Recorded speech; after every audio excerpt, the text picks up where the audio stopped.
Hello dear students, my name is Rakesh Gintala and you are watching your favorite channel Rakesh Sir Physics. Today we will discuss about units of electric charge and its properties. चलिए शुरू करते हैं। Electric charge की units को study करने से पहले हम डिफाइन करने की कोशिश करते हैं इलेक्ट्रिक चार्ज को।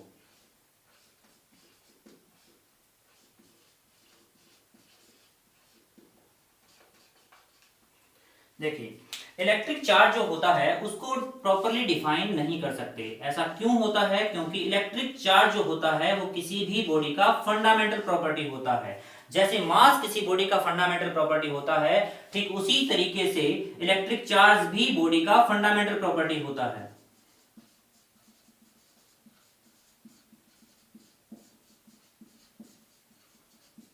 और इस फंडामेंटल प्रॉपर्टी की वजह से ही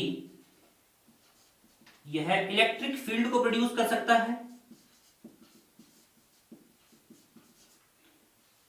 या मैग्नेटिक फील्ड को प्रोड्यूस कर सकता है या इन दोनों को प्रोड्यूस कर सकता है।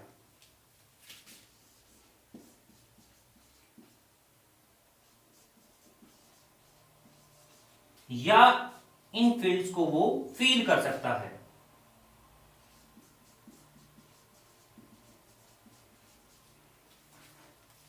So we can define electric charge on the behalf of its property. So we can note down the definition of electric charge. Electric charge is the fundamental property of a material due to which it can produces or experiences electric and magnetic effects. तो note कर लेते हैं इस चीज को।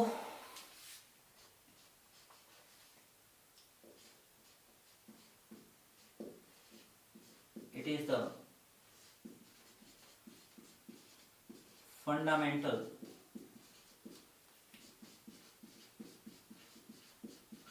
property of a material due to which it can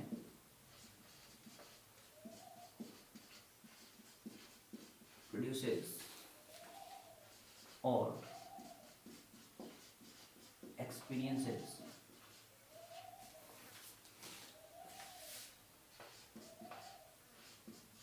electric and magnetic effects। Electric field को हम Q से रिप्रेजेंट करते हैं। It is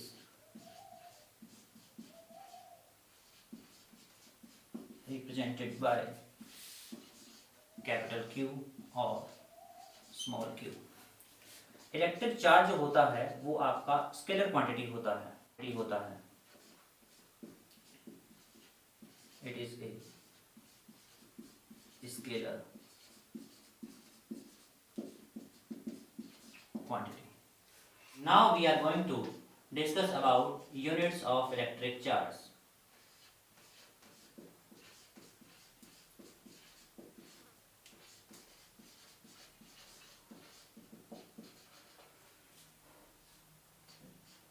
We know very well that electric current is defined as the rate of flow of electric charge. So you will get Q equal to IT. In SI system, unit of Q is equal to unit of electric current I multiplied by unit of time t. Then you will get unit of electric charge equal to, in SI system, unit of I is ampere and unit of time is second. Then you will get ampere into second. Unit of electric charge is equal to ampere into second. In SI system, Ampere into second is represented by coulomb.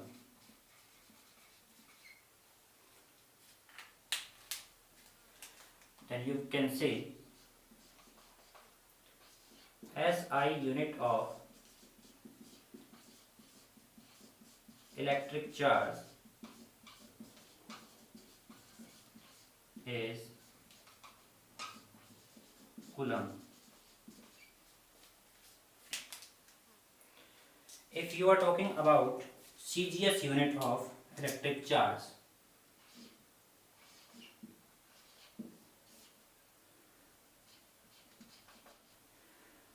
the CGS unit of electric charge is state coulomb or Franklin or ESU. ESU stands for electrostatic unit. So you can say the CGS unit of electric charge is state coulomb or Franklin or ESU. 1 coulomb equal to 3 into 10 to the power 9 ESU. The relation between coulomb and electrostatic unit is given by this relation. 1 coulomb equal to 3 into 10 to the power 9 ESU.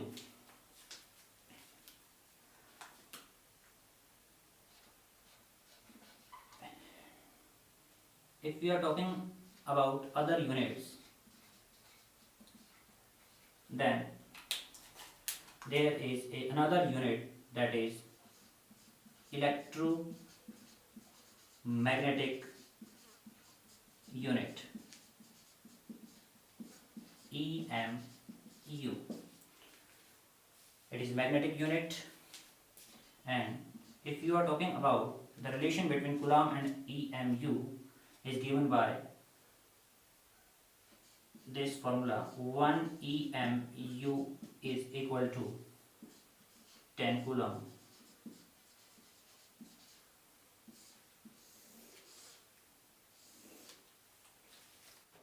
If you are talking about another unit, that is Faraday, it is not Farad, it is Faraday. There is another unit, that is Faraday. It is not Farad, it is Faraday. The relation between coulomb and Faraday is given by this relation. 1 Faraday equal to 96,500 coulomb. It is biggest unit of electric charge. Biggest unit of electric charge.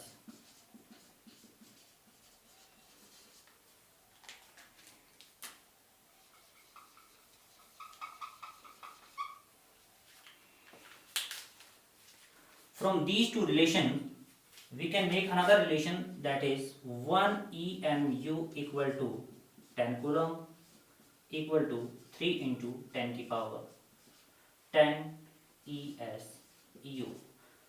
This is very important relation between EMU, coulomb and ESU. It is clear that coulomb is bigger unit. We can use another units, that is 1 micro coulomb equal to होता है आपका 10 की power -6 coulomb. 1 nano coulomb equal to 10 की power -9 coulomb. 1 pico coulomb equal to 10 की power -12 coulomb. ये relations भी बहुत important है न्यूमेरिकल पॉइंट ऑफ व्यू से, बहुत जगह काम आएंगे ये रिलेशंस. तो ये था आपका units of electric charge. Now we are going to discuss about the properties of electric charge. So first property जो हम डिस्कस करने जा रहे हैं वो है आपका additive nature of electric charge. Additivity of charge.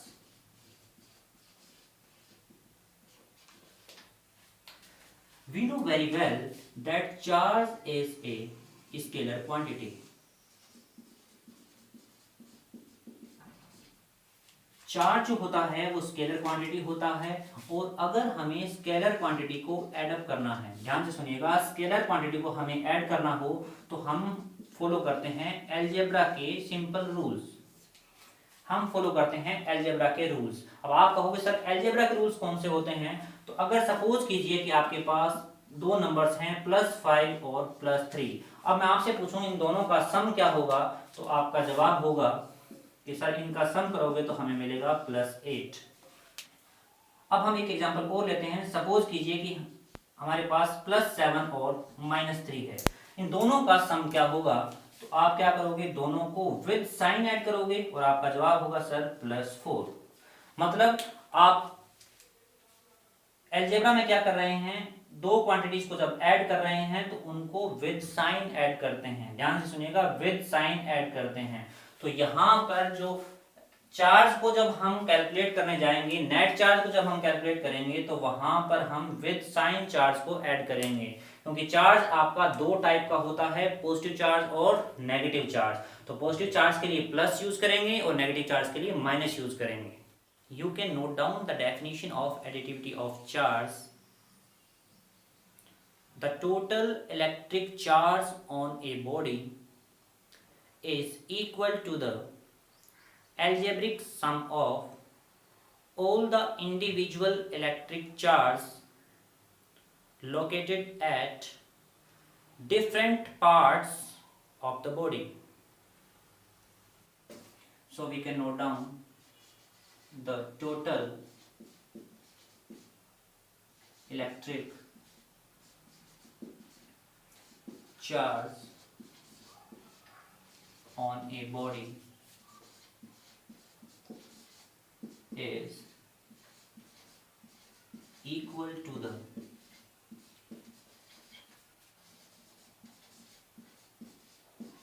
algebraic sum of all the electric charge located at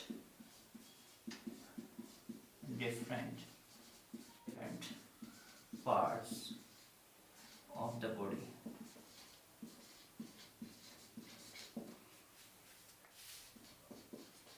If small n charges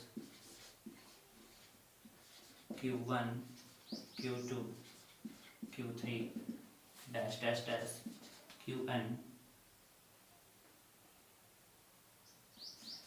located at different parts of the body, then total charge on the body is given by, net charge को हम capital Q से present करें तो क्या हो जाएगा, Q1, Q2, Q3 dash dash dash plus Qn। एक example से इस चीज को क्लियर कर लेते हैं।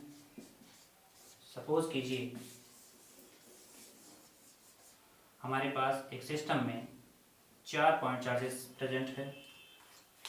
इस पॉइंट पे रखा हुआ है आपका +10 माइक्रोकूलम, यहाँ पे रखा हुआ है +3 माइक्रोकूलम, यहाँ रखा है -6 माइक्रोकूलम और यहाँ रखा है -2 माइक्रोकूलम।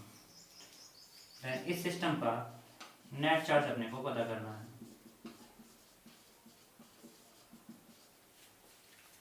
तो नेट चार्ज क्या होता है आपका, नेट चार्ज को हम रिप्रेजेंट करते हैं Q से।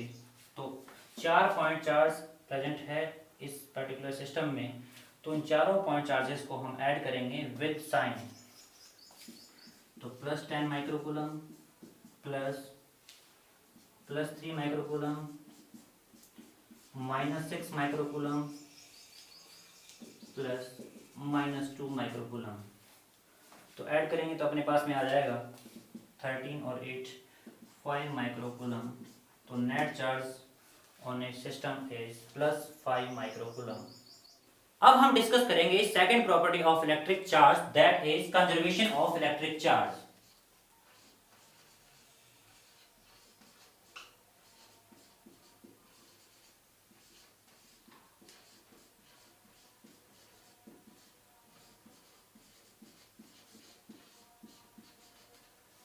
देखिए, चार्ज जो होता है वो कंजर्व नेचर का होता है, मतलब चार्ज को हम न तो क्रिएट कर सकते हैं न ही डिस्ट्रॉय कर सकते हैं। चार्ज को हम एक बॉडी से दूसरी बॉडी पर ट्रांसफर कर सकते हैं। So you can note down the definition of conservation of electric charge. The total electric charge of an isolated system always remains constant. So we can note down the total electric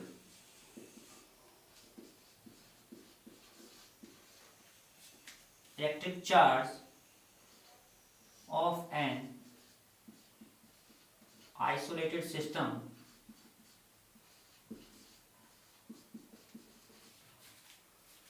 always remains constant.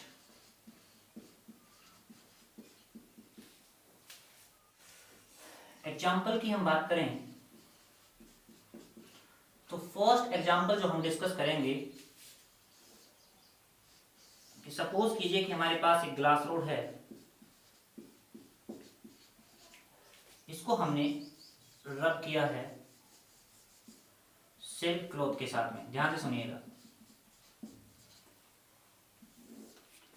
तो initial condition में दोनों क्या थे, आपके electrically neutral थे, मतलब इस पर आपका चार्ज कितना था, 0 था, और इस पर भी चार्ज कितना था, 0। तो नेट चार्ज कितना हो गया, 0 + 0 = क्या हो गया, 0।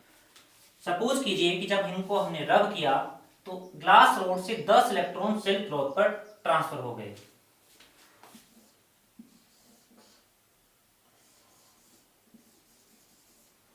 कितने इलेक्ट्रॉन ट्रांसफर हो गए, 10 इलेक्ट्रॉन ट्रांसफर हो गए, जिससे इस बॉडी पर चार्ज कितना डेवलप हो गया, +10e, और इस पर कितना डेवलप हो गया, -10e।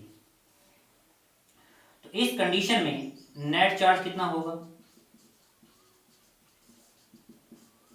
+10e -10e, ऐड करोगे तो कितना आएगा, 0। तो इस प्रोसेस में दोनों को रब करने से पहले भी नेट चार्ज 0 था, रब करने के बाद नेट चार्ज क्या आ रहा है, 0 आ रहा है। तो इसका मतलब क्या है, चार्ज जो होता है वो क्या होता है, कंजर्व होता है। अब हम एक सेकंड एग्जांपल डिस्कस करते हैं जो कि है रेडियो एक्टिव डीके का। Radio active DK,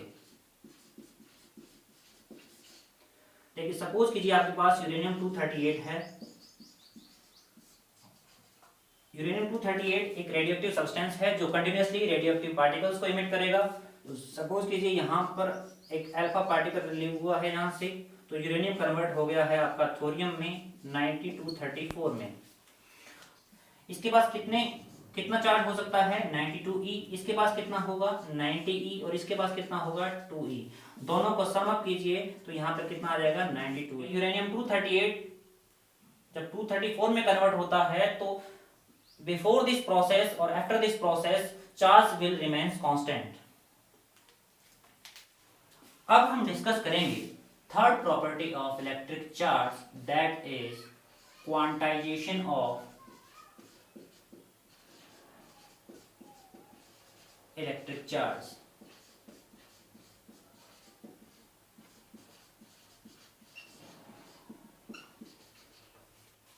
quantization of electric charge को समझने से पहले हम एक टर्म को एक्सप्लेन करते हैं जो है fundamental charge. Fundamental charge, fundamental charge क्या होता है, ध्यान से समझिएगा। फंडामेंटल चार्ज जो होता है वो होता है lowest possible value of lowest possible value of an electric charge। Electric charge की लोएस्ट पॉसिबल वैल्यू को हम क्या बोलते हैं? फंडामेंटल चार्ज बोलते हैं।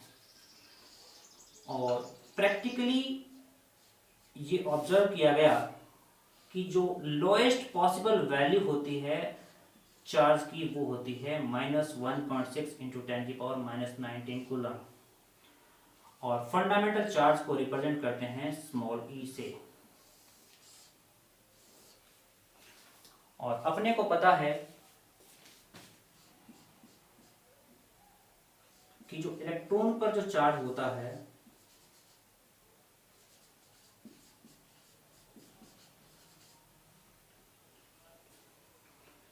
वो होता है -1.6 इंटू 10⁻⁻19 कूलम। और आपको पता है 1.6 इंटू 10⁻⁻19 को हमने बोला है स्मॉल ई, तो यहाँ कितना हो गया? -e। सिमिलरली अगर हम बात करें प्रोटॉन की, चार्ज ऑन प्रोटॉन, तो कितना होगा? वो होगा +1.6 इंटू 10⁻⁻19 कूलम। और आपको पता है ये होती है ई, तो ये कितना हो गया? +e। चार्ज जो होता है वो डिस्क्रीट नेचर का होता है, कॉन्टिन्यूस नेचर का नहीं होता। अगर हम इसको देखें माइक्रोस्कोपिक अप्रोच से, किसी भी बॉडी पर जो चार्ज डेवलप होता है वो इलेक्ट्रॉन ट्रांसफर होने की वजह से होता है। अगर कोई बॉडी इलेक्ट्रॉन को गेन करती है तो उस पर नेगेटिव चार्ज आता है, और अगर कोई बॉडी इलेक्ट्रॉन को रिमूव करती है या इलेक्ट्रॉन को लूज करती है तो उस पर पॉजिटिव चार्ज डेवलप होता है। तो एक चीज़ तो क्लियर हो गई कि किसी भी बॉडी पर जो चार्ज डेवलप होगा वो इलेक्ट्रॉन ट्रांसफर होने की वजह से होगा। ध्यान देने वाली बात यह है कि इलेक्ट्रॉन कभी भी फ्रैक्शन अमाउंट के अंदर ट्रांसफर नहीं होंगे। ऐसा कभी भी पॉसिबल नहीं है कि किसी भी बॉडी से 1.2 इलेक्ट्रॉन निकल जाए, 1.75 इलेक्ट्रॉन निकल जाए। अगर किसी बॉडी से इलेक्ट्रॉन ट्रांसफर होंगे तो 1 2 3 4 5 इस तरह से इलेक्ट्रॉन ट्रांसफर होंगे, फ्रैक्शन वैल्यूज में इलेक्ट्रॉन ट्रांसफर नहीं होंगे। तो इसका मतलब अगर आपका किसी बॉडी से इलेक्ट्रॉन जो निकल रहा है वो फ्रैक्शन अमाउंट में नहीं निकल रहा, तो अगर हम इसको एक एग्जांपल से समझें तो सपोज करो हमारे पास एक बॉडी ए है। इसके लिए दो केसेस पॉसिबल है।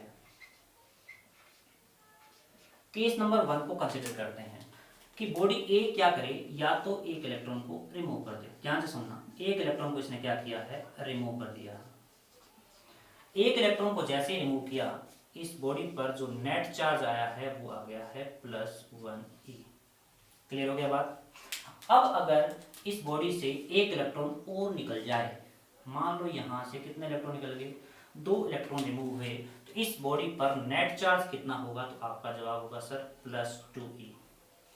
इसी तरीके से अगर इस बॉडी से 3 इलेक्ट्रॉन रिमूव हो जाए तो इस बॉडी पर नेट चार्ज कितना आएगा? तो आपका जवाब होगा सर +3e। सिमिलरली यहां से आपके स्मॉल n इलेक्ट्रॉन निकल जाएं तो इस पर कितना चार्ज डेवलप होगा? तो आपका जवाब होगा सर +ne। बहुत बढ़िया। केस नंबर 2 को देखते हैं। आपके पास सब्सटेंस A है। सपोज कीजिए कि ये एक इलेक्ट्रॉन को गेन करता है, तो आपको पता है जो चार्ज डेवलप होगा इस कंडीशन में वो होगा नेगेटिव चार्ज, और कितना होगा? 1e। अगर ये 2 इलेक्ट्रॉन को गेन करे तो क्या होगा? तो इस पर चार्ज डेवलप होगा -2e। 3 इलेक्ट्रॉन को गेन करे तो यहाँ पर चार्ज हो जाएगा -3e। सिमिलरली अगर ये यहाँ पर स्मॉल n इलेक्ट्रॉन को गेन करता है तो नेट चार्ज कितना होगा? तो आपका जवाब होगा सर -ne। दोनों ऑब्जर्वेशन से कंक्लूजन निकलता है कि किसी भी बॉडी पर जो नेट चार्ज पॉसिबल है वो या तो +ne होगा या आपका -ne होगा। तो मतलब यहाँ पर फॉर्मूला बन गया Q = ±ne, जहां पर n क्या होंगे? n आपको पता है नंबर ऑफ ट्रांसफर्ड इलेक्ट्रॉन्स हैं, और वो कितने होंगे? 1 2 3 4 5 6 इस तरह से होंगे। कभी भी ये वैल्यू फ्रैक्शन में नहीं होगी। और स्मॉल ई क्या है, तो वहां हमने देखा था इसको फंडामेंटल चार्ज कहा था, तो इसकी वैल्यू कितनी होती है 1.6 इंटू 10⁻⁻19 कूलम। तो ध्यान से सुनना, किसी भी बॉडी पर जो नेट चार्ज होता है वो आपका फंडामेंटल चार्ज का इंटीग्रल मल्टीपल होता है। ध्यान से सुनना, किसी भी बॉडी पर नेट चार्ज जो होता है वो फंडामेंटल चार्ज का इंटीग्रल मल्टीपल होता है। और किसी भी बॉडी पर जो चार्ज डेवलप होने वाला है वो आपका फ्रैक्शन वैल्यू में डेवलप नहीं होगा, वो आपका 1 2 3 4 5 इस तरह। अब हम डेफिनेशन को नोट कर लेते हैं, तो क्या होगा, the net charge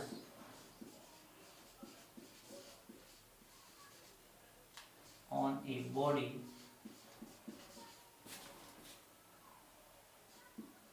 is always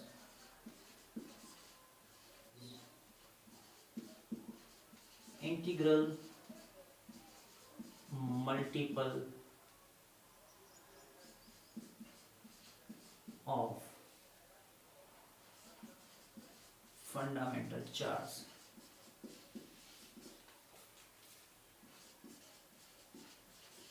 और फंडामेंटल चार्ज को आप स्मॉल ई से रिप्रेजेंट करते हैं, तो नेट चार्ज जो बॉडी का होगा वो होगा Q equal to plus minus N ई।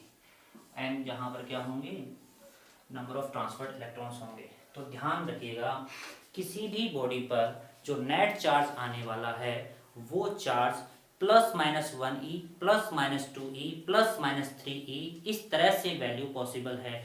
कभी ऐसा नहीं हो सकता कि किसी बॉडी पर नेट चार्ज प्लस 1.5 ई आ जाए माइनस 2.3 ई आ जाए, ऐसा पॉसिबल नहीं है। बिकॉज किसी भी बॉडी से इलेक्ट्रॉन जो ट्रांसफर होते हैं वो फ्रैक्शन अमाउंट में ट्रांसफर नहीं होते, वो आपके पास में 1 2 3 4 5 इलेक्ट्रॉन इस तरह से ट्रांसफर होंगे। फोर्थ प्रॉपर्टी जो हम डिस्कस करने जा रहे हैं वो है इनवेरिएंस ऑफ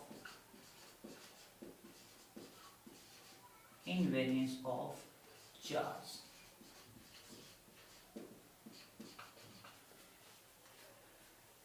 देखिए, इनवेरिएंस ऑफ चार्ज का मतलब क्या है।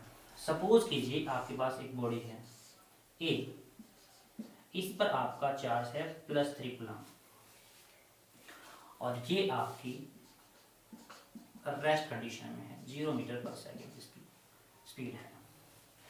कुछ टाइम के बाद में इसकी स्पीड हो गई आपकी 30 मीटर पर सेकेंड, तब भी इस बॉडी पर नेट चार्ज कितना रहने वाला है +3 कूलम। मतलब किसी भी बॉडी पर जो चार्ज होगा वो उस बॉडी की स्पीड पर डिपेंड नहीं करता।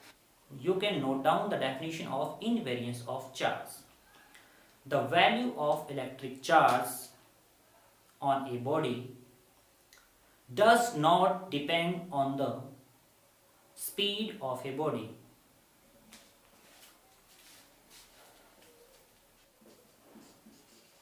The value of electric charge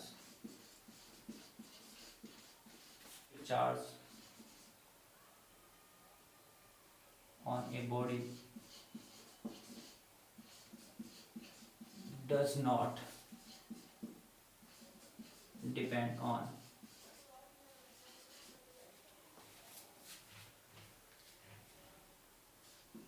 the speed of a body. It means charge at rest is equal to charge in motion. This is called invariance of electric charge.